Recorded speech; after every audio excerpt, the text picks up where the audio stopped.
With CloviFi Wi-Fi Audio Transmitter, you can use any headphones with your mobile phone to watch TV or listen to music without disturbing others. Setting up the CloviFi system is simple. 1. Download and install the CloviFi app from the App or Play Store. 2. Connect the audio output of your TV or audio player to CloviFi using a 3.5mm stereo or optical cable. Use the microUSB cable to connect CloviFi to the TV's USB port or to the included power supply. Wait for LED lights to power on. 4. Start the CloviFi mobile app.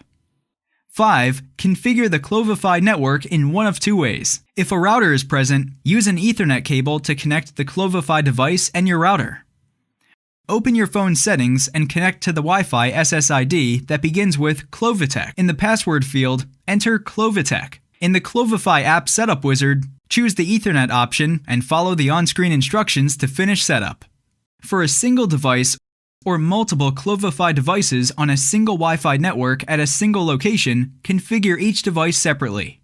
Open your phone's settings and connect to the Wi-Fi SSID that begins with CloviTek. In the password field, enter CloviTek. Follow the on-screen instructions within the mobile app to finish setup. Once all your devices have been set up, open your phone's settings to disconnect from the CloviTek wireless network and reconnect to your own wireless network. 6. To begin listening, plug your headphones into your mobile device. Select a CloviTek attached device from the list of available TVs and audio sources to begin your private listening experience. Others may listen to the same audio privately on their own mobile device by following the steps in the mobile app setup wizard. For additional help, please visit our website www.clovitek.com. Send a note to support@clovitek.com or call our technical support team at 1-844-500-6854.